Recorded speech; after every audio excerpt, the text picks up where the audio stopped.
हमारे पास नेता भी हैं, अभिनेता भी हैं, लेखक भी हैं, बुद्धिजीवी भी हैं, पत्रकार भी हैं, कलमकार भी हैं, शंकराचार्य भी हैं, महामंडलेश्वर भी हैं, भगवत कथावाचक भी हैं, राम कथावाचक भी हैं, संसद भी है, सुप्रीम कोर्ट भी है, विधानसभा भी है, हाई कोर्ट भी है।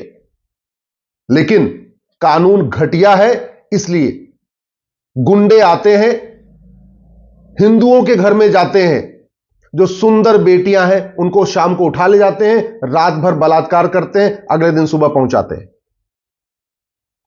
जो शादीशुदा हमारी बहनें हैं, जो 25 साल की हैं, 30 साल की हैं, शाम को उठा ले जाते हैं, पूरा परिवार दुखी रहता है, रोता रहता है, गिड़गिड़ाता रहता है, इसके बावजूद रात को ले जाते हैं और सुबह पहुंचाते हैं। और यह पाकिस्तान में तो होता ही था, बांग्लादेश में तो होता ही था, अफगानिस्तान में तो होता ही था हिंदुओं के साथ। यह हिंदुस्तान में हो रहा है, उस हिंदुस्तान में हो रहा है जो 75 साल पहले धर्म के आधार पर बांटा गया, रिलीजन के आधार पर बांटा गया। अभी 75 साल पहले विभाजन हुआ था, 75 साल पहले पूर्वी बंगाल और पश्चिमी बंगाल अलग अलग हुआ है, और फिर से जो हमारे हिस्से का बंगाल है, वहां फिर से हिंदुओं के गांव में आके, हिंदुओं के घर में घुस के जिहादी आते हैं और बेटियों को उठा ले जाते हैं। आप कल्पना करिए कि बांग्लादेश में क्या होता होगा, अफगानिस्तान में क्या होता होगा, पाकिस्तान में क्या होता होगा। राज्यपाल अपना रोना रो रहे, राज्यपाल भी निंदा कर रहे, बहुत सारे नेता भी निंदा कर रहे, और बहुत सारे महिलावादी तो चुप बैठे हुए, वो बोल ही नहीं रहे। मैं बार बार कहता हूं, हमारे पास सब कुछ है, लेकिन कानून घटिया है। यह भारत कानून से चलता है, यह नेताओं के, अभिनेताओं के भाषण से नहीं चलता है। कानून का राज है भारत में, और कानून ही घटिया है, इसीलिए यह दुर्दशा हो रही हिंदुओं की।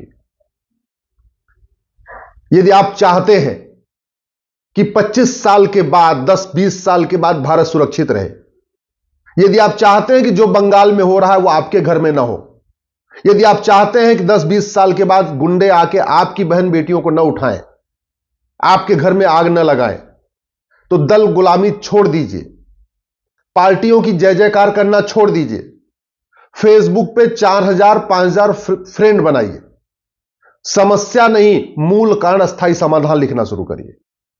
बंगाल में सोचिए, हिंदू बेटियों के साथ बलात्कार हो रहा है, और केवल तू मैं हो रहा है, आरोप प्रत्यारोप हो रहा है, नूरा कुश्ती हो रही है, बतौलेबाजी हो रही है, निंदा हो रही है, धरना प्रदर्शन हो रहा है, लेकिन कोई यह नहीं कह रहा है कि नार्को पॉलीग्राफ ब्रेन मैपिंग कानून तत्काल बनना चाहिए।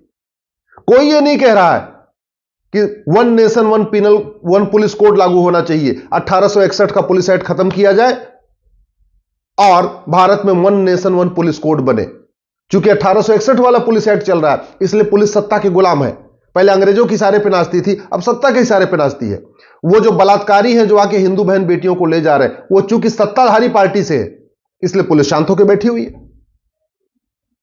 अरे अगर भारत को बचाना है, भारत की संस्कृति को बचाना है, सनातन संस्कृति को बचाना है, तो भारत में तत्काल one nation one penal code लागू करना पड़ेगा। ये जो 50-60 घटिया कानूनों का मकर जाल चल रहा है ना, इनको खत्म करना पड़ेगा। अमेरिका की तर्ज पे, जैसे अमेरिका में फेडरल पिनल कोड है ना, ऐसे भारत में एक नया भारतीय पिनल कोड, भारतीय दंड संहिता बनाना पड़ेगा, और सारे जितने भ्रष्टाचार अपराध के कानून हैं, जितने भी, उनको खत्म करके one nation one penal code लागू करना पड़ेगा। घूसखोरी, जमाखोरी, मिलावटखोरी, कालाबाजारी, नशा तस्करी, मानव तस्करी, हत्या, बलात्कार, अपहरण, जिहाद, मजहबी उन्माद, धर्मांतरण, घुसपैठ, सड़क के किनारे अवैध निर्माण, कालाधन, बेनामी संपत्ति, आयसरिक संपत्ति, ये सबके लिए एक कानून बनाना पड़ेगा। एक ही किताब में चैप्टर वाइज, हर अपराध के लिए एक नया चैप्टर, हर अपराध के लिए एक नया चैप्टर। क्यों नहीं हम 150 चैप्टर, 200 चैप्टर का एक नया पिनल कोड बना देते? काहे लिए हम अलग अलग इसको रखे हुए? अगर वास्तव में अपराध खत्म करना है, तो भारत में हमें एक पुलिस चार्टर लागू करना पड़ेगा। पुलिस चार्टर का मतलब 1 घंटे के अंदर एफआईआर होना चाहिए और 1 महीने के अंदर जांच होनी चाहिए।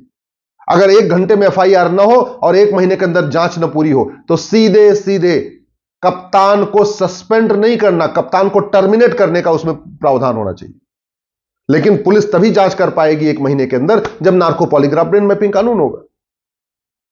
इसी तरीके से भारत में एक जुडिशियल चार्टर लागू करना पड़ेगा कि जज को 1 साल के अंदर फैसला करना ही करना है। अगर 1 साल के अंदर फैसला नहीं करता तो सस्पेंड नहीं करना, टर्मिनेट करना, नौकरी खत्म। बहुत है भारत में लोग जज बनने के लिए।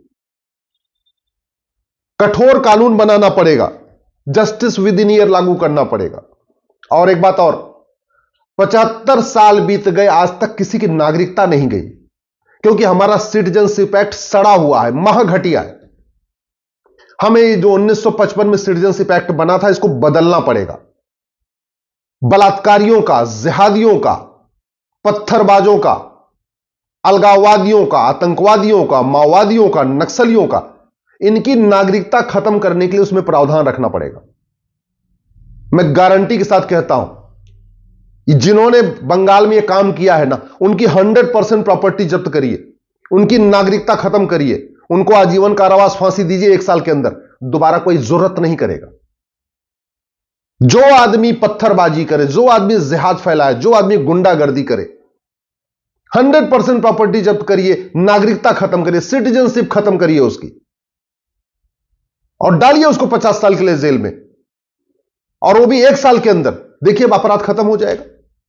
बाकी ऐसे कैंडल मार्च होता रहेगा, तू मैं होता रहेगा, आरोप प्रत्यारोप होता रहेगा, बतौलेबाजी होती रहेगी, इससे कुछ फर्क नहीं पड़ने वाला। आप सोचते हैं कि एनजीओ बना के सामाजिक संगठन है, तो पूरी दुनिया के सबसे ज्यादा सामाजिक संगठन भारत में है, दुनिया में सबसे ज्यादा एनजीओ भारत में है, दुनिया में सबसे ज्यादा कथावाचक भारत में है, दुनिया के सबसे ज्यादा महामंडलेश्वर भारत में है, दुनिया के सबसे ज्यादा आचार्य भारत में है। भगवान राम यहां पैदा हुए, भगवान कृष्ण यहां पैदा हुए, भगवान महावीर यहां पैदा हुए, भगवान गौतम बुद्ध यहां पैदा हुए, गुरु गोविंद सिंह जी यहां पैदा हुए, छत्रपति शिवाजी यहां पैदा हुए। और इसके बावजूद शाम को गुंडे आ रहे हैं और घर के सामने ही लड़की को उठा ले जाते, रात भर बलात्कार करते, सुबह पहुंचाते, पति के सामने पत्नी को उठा ले जा रहे। ये इस पे चर्चा नहीं होनी चाहिए।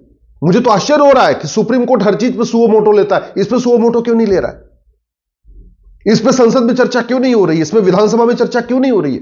घटिया कानूनों पे बदलने पे चर्चा क्यों नहीं हो रही है? चलो वो चर्चा करे चाहे ना करे, आपको अगर अपने परिवार की चिंता है, अपने भविष्य की चिंता है, याद रखिएगा, हल्द्वानी में आगजनी हुई है, पुलिस वाले मारे गए हैं। आम जनता छोड़ दीजिए, पुलिस वाले पिटे हैं। बंगाल में पुलिस है, शाम को आके बेटियों को उठा ले रहे हैं, सुबह पहुंचा रहे हैं। समाधान इसका केवल और केवल police reform, judicial reform, administrative reform है। समाधान इसका police charter, judicial charter, administrative charter है। समाधान इसका जस्टिस विद इन ईयर है, साल भर के अंदर मुकदमे का फैसला।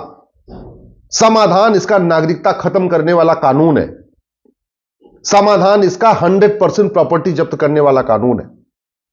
ये जितने नेता हैं सबके पास आय से अधिक संपत्ति है, बेनामी संपत्ति है। पकड़ में इसलिए नहीं आ रही है कि क्योंकि हमने प्रॉपर्टी को आधार से लिंक करने के लिए कानून नहीं बनाया।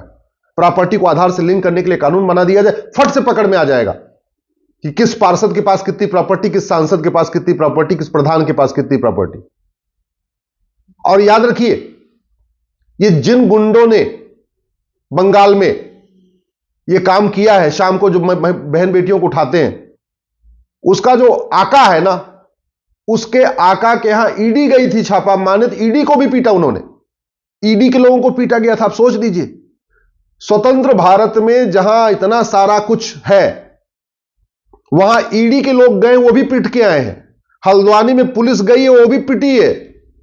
जानते हैं क्यों? मन में खौफ नहीं है। मन में खौफ नहीं है कि अगर हम पत्थरबाजी करेंगे तो हमें अंजाम क्या होगा। और एक बात याद रखिएगा, ये अग्नि मिसाइल, ब्रह्मोस मिसाइल, राफेल, ये काम नहीं आया, न हल्द्वानी में काम आया, न बंगाल में काम आ रहा है, न कश्मीर में काम आया है। तो हमारे पास ये अग्नियान, चंद्रयान, मंगलयान न हल्द्वानी में काम आ रहा है, न बंगाल में काम आ रहा है। काम आएगा केवल कठोर कानून, police reform, judicial reform, election reform, administrative reform. खत्म करिए ऐसे लोगों की नागरिकता। जिंदगी में कभी पार्षद प्रधान बन ही नहीं पाएंगे। अगर मेरी बात ठीक लग रही हो तो मैं आपसे हाथ जोड़ के निवेदन करता हूं, केवल इतना काम करिए, अपने फेसबुक पे 4-5 हजार फ्रेंड बनाइए और जो बात ठीक लगी हो उसको अपने फेसबुक पे शेयर करिए। तू मैं से कुछ नहीं होगा, केवल और केवल कानून बदलना पड़ेगा।